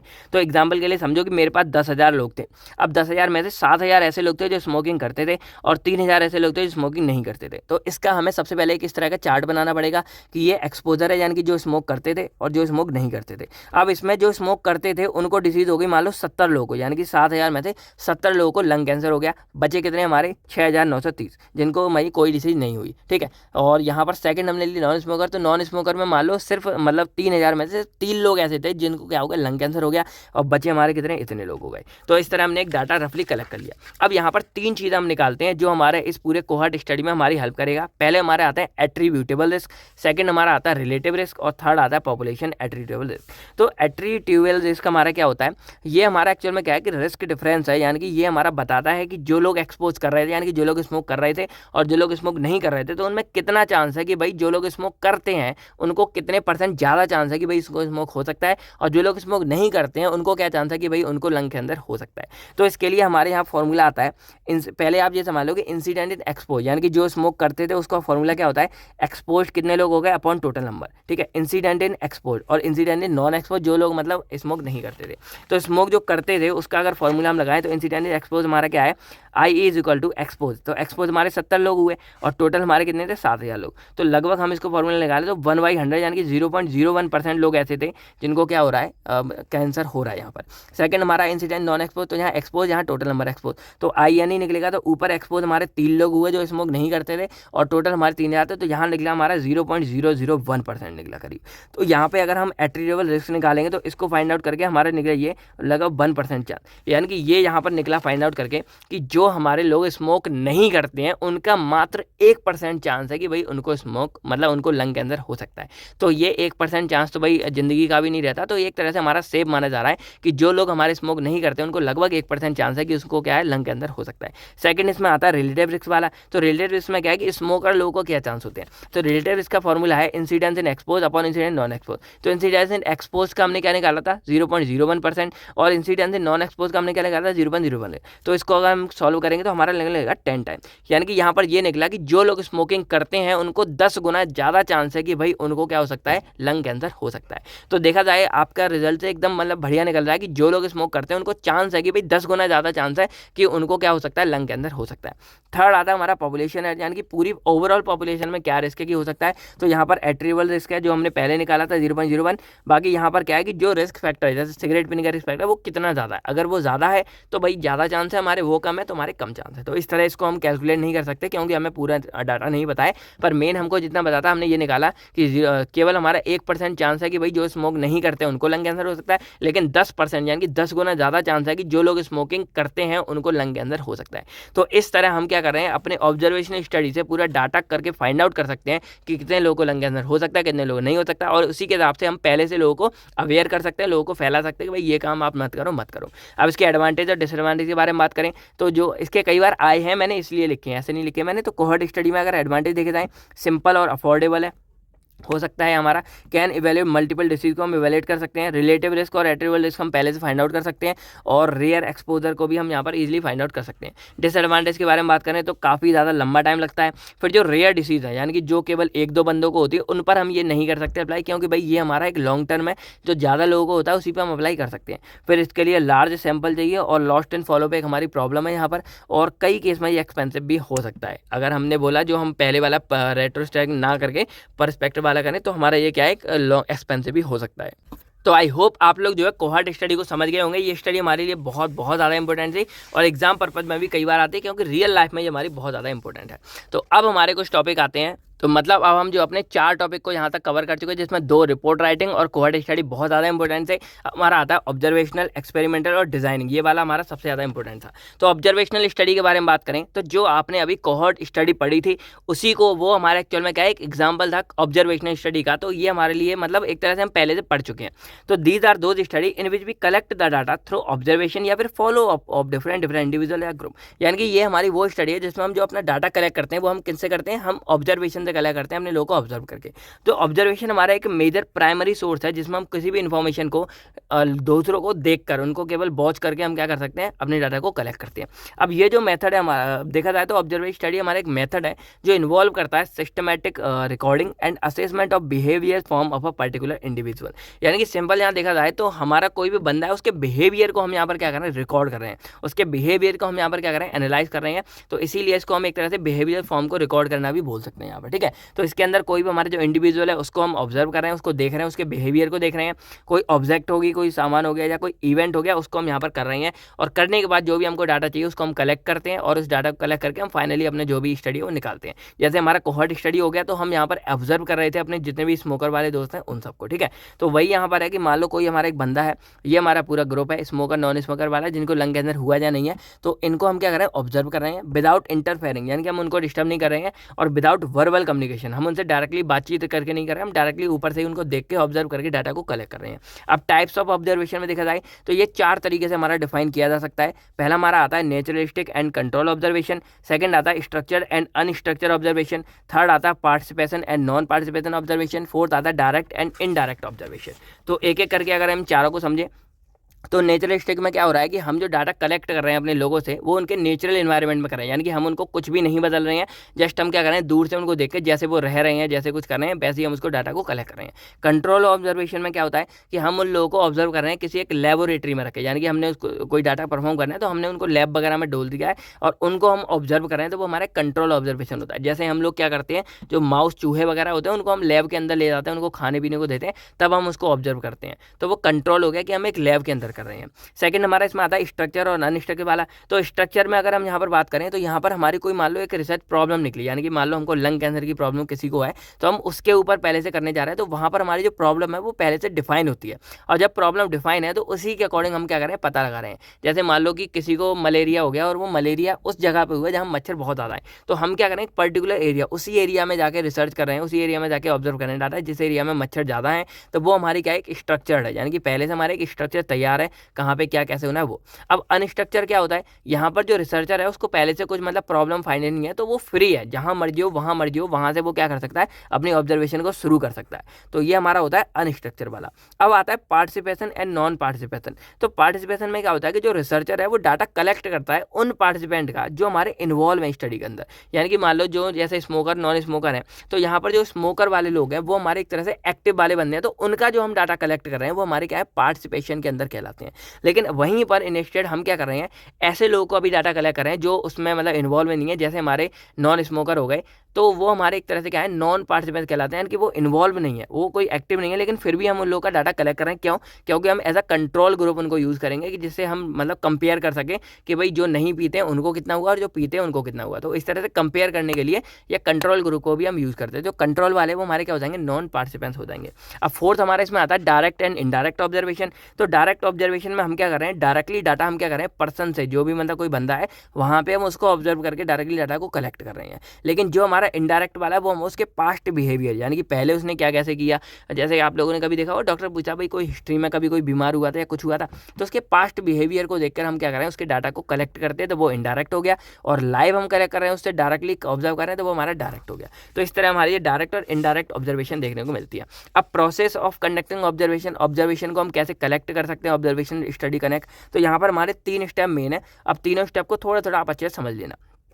पहला हमारा आता है प्लानिंग फॉर ऑब्जर्वेशन। तो इसके लिए हमको क्या करना है, सबसे पहले हमको एक प्लान तैयार करना है कि पूरी ऑब्जर्वेशन स्टडी हमको करनी कैसे, क्या कैसे करनी है। तो ये हमारा इन्वॉल्व करता है आइडेंटिफिकेशन ऑफ टॉपिक, उसके ऑब्जेक्टिव को केयर मतलब पूरा केयर और एनालाइज कंप्लीट करना है, उसका ग्राउंड स्कोप सारा कुछ देखना है। अगर आपको ये चीज़ नहीं आती तो कोहॉर्ट स्टडी के अंदर जो आपने स्टेप यहाँ पर पढ़े थे वो वाले स्टेप भी आपके कहीं ना कहीं यहाँ पे काम आ सकते हैं। कि देखो सिलेक्शन ऑफ सब्जेक्ट, पहले आपने यहाँ पर टॉपिक का पूरा करना है, फिर कंपेरिजन ग्रुप आपको लेने हैं क्या कैसे है, उसके बाद आपको यहाँ पर पूरा एक्सपोजर पता करना है, फॉलोअप करना करना है, उसके बाद एनालाइज करना है। तो इस तरह भी आप यहाँ पर थोड़ा बहुत इन्वॉल्व कर सकते हो, आपका ये गलत नहीं होगा अगर आप चाहो, क्योंकि ये भी हमारी ऑब्जर्वेशन स्टडी है और ये भी हमारी क्या एक ऑब्जर्वेशनल स्टडी है। उसके बाद यहाँ पर एग्जीक्यूशन है, रिकॉर्डिंग ऑफ ऑब्जर्वेशन। अब जो भी आपने प्लान बनाया उसको आपको सही तरह से एग्जीक्यूट करना है और उसके बाद जो भी आपकी ऑब्जर्वेशन है उसको आपको रिकॉर्ड भी करना है। और लास्ट में आपका आता है इंटरप्रिटेशन ऑफ रिकॉर्ड। जो भी आपने रिकॉर्ड वगैरह बनाए हैं उनको आप इंटरप्रेट करो, उसका एनालाइज करो और जो भी आपका रिजल्ट है वो आपको फाइंड आउट करना है यहाँ पर। अब लास्ट में आता है लिमिटेशन हमारी क्या ऑब्जर्वेशन की, तो लैक ऑफ कंट्रोल। कई केस में कंट्रोल हमारा कम, क्योंकि भाई यहाँ पर हम केवल ऑब्जर्व कर रहे हैं, हम उनको छेड़खानी नहीं कर रहे हैं, तो यहाँ पर हमारा कंट्रोल खुद का नहीं है। डिफिकल्टीज ऑफ क्वांटिफिकेशन, क्वांटिफिकेशन मतलब नंबरों का पूरा मतलब झोलमोल कम हो जाता है। स्मॉल सैंपल, कई केस में हमको कम सैंपल मिलते हैं, कॉस्टली कई केस में हो जाता है। और डिफिकल्ट टू ऑब्टेन परमिशन, कई केस में जो ऑब्जर्व करने की परमिशन हमको नहीं मिल पाती है, तो ये कुछ इसकी लिमिटेशन हमारी हो जाती है। 6 हमारे यहाँ पर आता है एक्सपेरिमेंटल स्टडी। तो ये जो एक्सपेरिमेंटल स्टडी है ये एक्चुअल में क्या होता है, ये ऑब्जर्वेशन से कंपेयर करके समझो। ऑब्जर्वेशन में हम क्या कर रहे थे, कोई भी जो हमारा ग्रुप है उसमें हम डस्ट डायरेक्टली क्या कर रहे थे, उनको ऑब्जर्व कर रहे थे। लेकिन जो एक्सपेरिमेंटल है यहाँ पर हम क्या कर रहे हैं, पहले कोई भी जो हमारा ग्रुप है ना उसको हम डायरेक्टली एनालाइज कर रहे हैं, यानी कि इंटरप्रिटेट कर रहे हैं। मैंने हमने चलो कोई बात नहीं, सिंपल एग्जाम्पल के लिए समझो यहाँ पर कि मान लो मुझे पता लगाना है कि बायोस्टैट का एग्जाम कितने लोग केयरवेल फार्मा से पढ़ के पास होंगे। यानी कि सिंपल मैंने मान लो यहाँ पर 2 ग्रुप लगाए, तो यहाँ पर पहले तो मैं ऐसे लोग चूज़ करूँगा पॉपुलेशन जो 8th सेमेस्टर में है, तो मैंने यहाँ पर एलिजिबल पीपल चूज़ किए और जो बायोस्टैट का एग्जाम देने हैं। अब मैं यहाँ पर 2 ग्रुप बनाऊंगा, मान लो यहाँ पर मैंने कुछ स्टूडेंट बनाए, फर्स्ट ग्रुप यहाँ सेकंड ग्रुप। अब फर्स्ट ग्रुप में मैं क्या करूँगा, बायोस्टैट का जो एग्जाम होने वाला है मान लो 30 को, तो मैं इन लोगों को यहाँ पर पढ़ा रहा हूँ। यानी कि फर्स्ट ग्रुप मैंने चूज़ किया जिनको मैं क्या करूँगा, पढ़ाऊंगा। तो ये एक्सपेरिमेंटल ग्रुप हो गया, जिनको मैंने देखना है कि पढ़ने के बाद वो कितने मार्क्स लेके आ रहे हैं। सेकंड ग्रुप वो है जो वो मतलब वो पढ़ाई नहीं कर रहे हैं, यानी कि वो सिंपल कंट्रोल ग्रुप के लिए, वो जस्ट पढ़ेंगे नहीं, शायद पेपर से पहले देख लें तो देख लें, वरना वो नहीं पढ़ने वाले हैं। तो फर्स्ट ग्रुप हमारा पढ़ने वाला ग्रुप हो गया, सेकंड ग्रुप हमारा ना पढ़ने वाला ग्रुप हो गया। अब जब मैं क्या करूँगा, यहाँ पर फर्स्ट ग्रुप है, यहाँ पर मैं अपनी पढ़ाई यानी कि जो ड्रग एक तरह से हो गया, यानी कि मैं अपनी जो पढ़ाई वगैरह है वो पूरा अप्लाई कर रहा हूँ, पूरी इनकी तैयारी करवा रहा हूँ, सारा कुछ करवा रहा हूँ, एक एक चीज़ बता रहा हूँ, एग्जाम कैसे देना है, टिप्स ट्रिक्स सब दे रहा हूँ। सेकंड में कुछ नहीं मिल रहा है, या फिर सिंपल जस्ट नथिंग हो गया। या यहाँ पर एक और टर्म आता है प्लेसिबो। प्लेसिबो क्या होता है, जस्ट नॉर्मल एक ऐसी पिल जो हार्मलेस हो, कोई नुकसान ना हो, जस्ट उनको दे रहा हूँ। तो यहाँ मैं प्लेसिबो दे रहा हूँ, जस्ट नॉर्मल उनको कुछ ना कुछ बस प्रोवाइड कर रहा हूँ, ठीक है। तो यहाँ पर मैंने पूरा अच्छे से पढ़ाया, जहाँ मैंने जस्ट नॉर्मल दिया। अब इसके बाद जो रिजल्ट निकलेगा उससे मैं पता लगाऊंगा कि ये पढ़ने के बाद बच्चों को कितना फर्क पड़ा। यानी कि जिन लोगों ने एकदम डेडिकेशन से अच्छे से पढ़ाई की, वो लोग, उनमें से कोई भी फेल नहीं हुआ, वो लोग अच्छे मार्क्स लाए। लेकिन जो लोग जस्ट ऐसे पास पढ़ के गए, जिन्होंने अच्छे ध्यान नहीं दिया, वो लोग हमारे फेल हो गए। तो यहाँ पर मैंने एक्चुअल में क्या किया, यहाँ पर मैंने खुद से, यानी कि पूरा मैंने यहाँ पर क्या किया कि खुद से मैंने पूरा का पूरा इंटरवेंशन इंट्रोड्यूस किया। उसके अंदर मैंने खुद यहाँ पर एक पूरी स्टडी तैयार की, यानी कि ये स्टडी मैंने खुद तैयार की। तो इसको हम बोलते हैं एक्सपेरिमेंटल। मैं खुद कर रहा हूँ, मैं यहाँ पर खुद ड्रग प्रोवाइड कर रहा हूँ, खुद मैं बच्चों को पढ़ा रहा हूँ, खुद मैं ग्रुप को यहाँ डिवाइड कर रहा हूँ और खुद मैं उस ग्रुप वाले बच्चों को एक को पढ़ा रहा हूँ, एक को मैं कुछ नहीं कर रहा हूँ। तो ये मैं खुद जो पूरी स्टडी कर रहा हूँ, इसीलिए इसको क्या बोलूँगा, मैं एक्सपेरिमेंटल स्टडी बोलूँगा कि मैं खुद यहाँ एक्सपेरिमेंट परफॉर्म कर रहा हूँ, मैं हर चीज़ में कर रहा हूँ। तो जैसे जो हमारे क्लिनिकल ट्रायल्स होते हैं वो हमारी एक एक्सपेरिमेंटल स्टडी होती है कि उसमें हम क्या करते हैं, जो भी ह्यूमन्स है उसके ऊपर हम ट्रायल्स करते हैं, उनके ऊपर ड्रग वगैरह अप्लाई करते हैं और देखते हैं उस ड्रग का इफेक्ट उन पर क्या पड़ रहा है, वो ड्रग कोई इफेक्ट कर भी रहा है कि नहीं कर रहा है, ड्रग से लोग ठीक हो भी रहे हैं या नहीं हो रहे हैं। तो ये हमारी क्या कहलाती है, एक्सपेरिमेंटल स्टडी कहलाती है। तो these are one where researcher introduce an intervention and study the effect. यानी कि जो हमारा रिसर्च है वो यहाँ पर इंटरवेंशन इंट्रोड्यूस करता है, खुद मतलब कोई प्रॉब्लम ये सब इंट्रोड्यूस करेगा और फिर उसके क्या इफेक्ट आ रहे हैं उसको क्या करेगा, स्टडी करेगा। अब इसमें हमारा एक टर्म आता है रैंडमाइज कंट्रोल ट्रायल, ये हमारे RCT इसी के अंदर आते हैं। तो इसमें क्या होता है कि हम, जो मैंने अभी आपको बोला कि हम एलिजिबल पीपल्स उठाते हैं जो मतलब इसके लिए मतलब एलिजिबल है, जैसे बायोस्टैट का एग्जाम देने के लिए 8th सेमेस्टर के AKTU के बच्चे अभी एलिजिबल हैं, जिनका 30 जून को पेपर है, उनको हमने उठाया। अब उनको हम 2 ग्रुप में यहाँ डिवाइड कर देंगे। एक को हम इंटरवेंशन देंगे, यानी कि जिसको कोई ड्रग वगैरह या जिसको हम पढ़ा रहे हैं वो देंगे, और दूसरे ग्रुप में हम कुछ नहीं देंगे, जस्ट प्लेसिबो सिंपल। उसके बाद फाइनली हम उसको ऑब्जर्व करेंगे, कंपेयर करेंगे और पता लगाएंगे कि जिनको मिला उन्होंने कैसा इफेक्ट दिया, इनको नहीं मिला उन्होंने कैसा इफेक्ट दिया। अब इसमें कुछ स्टेप आते हैं, मैंने जैसे एग्जाम में ज़्यादा नहीं आता है, जस्ट शॉर्ट में मैंने आपको बता दिया। स्टेप देख लो, अगर कभी याद आता है आप लिख के आ जाना। पहले नंबर पे आइडेंटिफाई द टॉपिक, हम सबसे पहले टॉपिक या सब्जेक्ट आइडेंटिफाई करेंगे, फिर अप्रोप्रिएट पीपल्स को चूज़ करेंगे, जो हमारे 2 ग्रुप बनाए हैं हमने, कंट्रोल वाला और जो एक्सपेरिमेंटल वाला वो। फिर सिलेक्ट द वेरिएबल डिपेंडेंट जो वेरिएबल फैक्टर हैं उनको डिसाइड करेंगे, फिर हाइपोथेसिस को डेवलप करेंगे, फिर डाटा को कलेक्ट करेंगे और लास्ट में एनालाइज या इंटरप्रिटेशन करेंगे। तो ये हमारे कुछ स्टेप थे एक्सपेरिमेंटल के। आई होप आपको ये टर्म पूरा समझ आ गया होगा। तो इसके अंदर अगर आपको कोई भी डाउट्स है तो आप कमेंट करके पूछ सकते हो। तो अब हमारा इस पूरे चैप्टर का लास्ट वाला टॉपिक आता है clinical trials, designing of clinical trials and various faces of clinical trials. तो चलिए इसको भी हम यहाँ समझते हैं। तो क्लिनिकल ट्रायल्स क्या होते हैं, तो मैं पहले ही बता दूं कि अगर आपको ये डिटेल्स में पूरा टर्म चाहिए, क्योंकि ये बहुत ज़्यादा इंपॉर्टेंट है, तो इसको हमने 4th सेमेस्टर की फार्माकोलॉजी में एकदम डिटेल्स में और अच्छे से कवर किया था। आप चाहो तो चेकआउट कर सकते हो, ठीक है, वरना कोई नहीं, मैं यहाँ भी आपको सारी बातें समझा दूंगा। तो क्लिनिकल ट्रायल्स एक्चुअल में क्या होता है कि जब हम कोई भी नया ड्रग बनाते हैं, यानी कि मार्केट में जब हम कोई भी एक नया ड्रग अपना लॉन्च करते हैं, तो नए ड्रग को पहले हम क्या करते हैं, बहुत सारे फेजेस से गुजरना पड़ता है, यानी कि बहुत सारे स्टेप से गुजर गुजर के वो यहाँ पर आता है।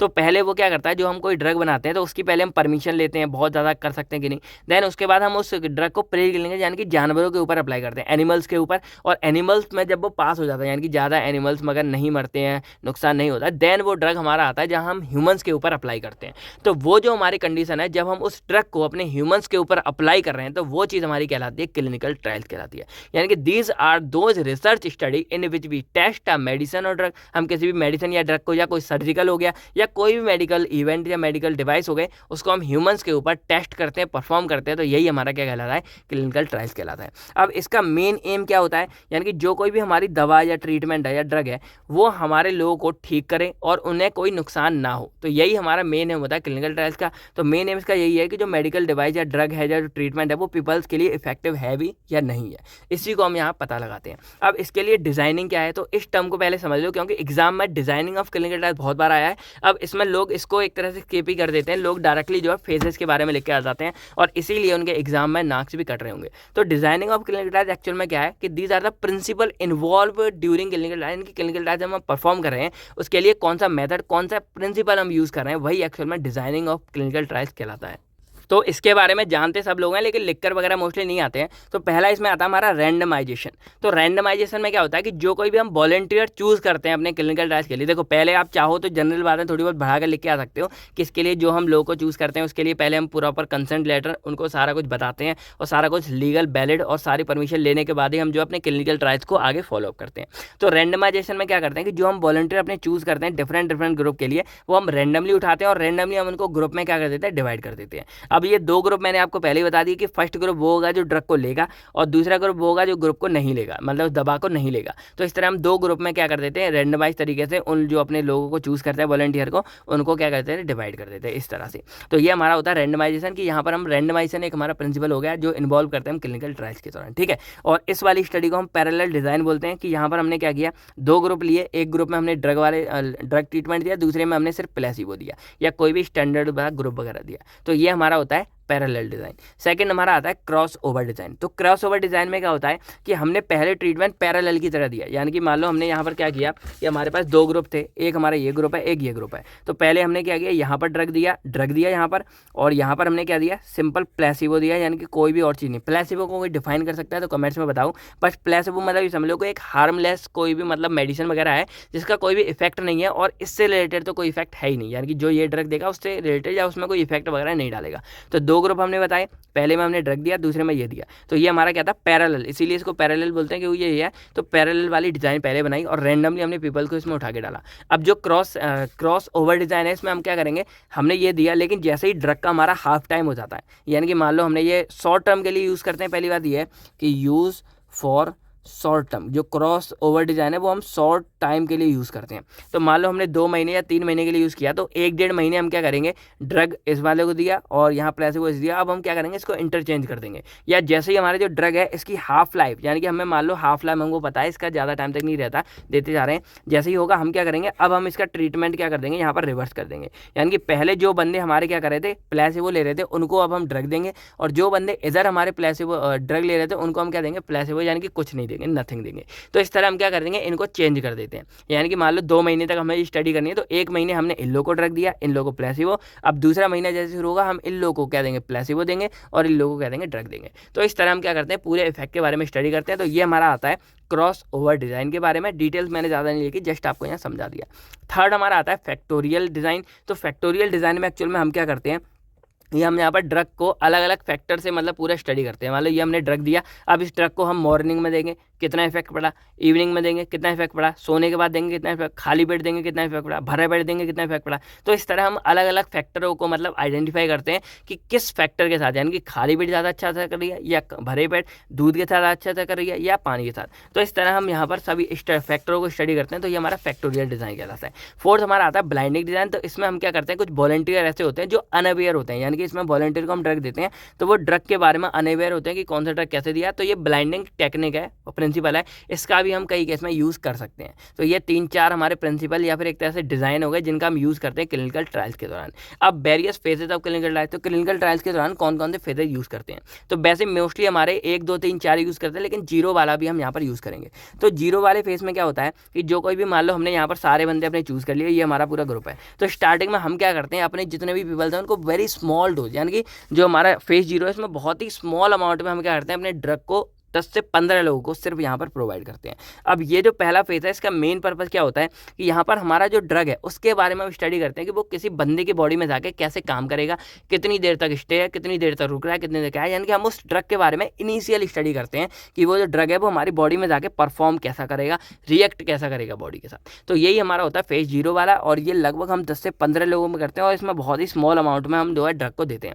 अब कई केस में जो फेज जीरो है इसको हम क्या करते हैं, स्किप कर देते हैं। रीजन सिंपल सा क्या है कि फेज जीरो एक तो बहुत कम लोगों पे हो रहा है, दूसरा बहुत स्मॉल क्वांटिटी में होता है, तो ज़्यादा कुछ इसका फर्क होता नहीं है, इसलिए हम डायरेक्टली क्या है फेज 1 पर आ जाते हैं। तो अब फेज 1 के बारे में बात करें तो यहाँ पर हम सबसे पहले उठाते हैं हेल्दी वॉलंटियर, यानी कि जिनको कोई भी बीमारी नहीं होगी, वो हेल्दी होते हैं।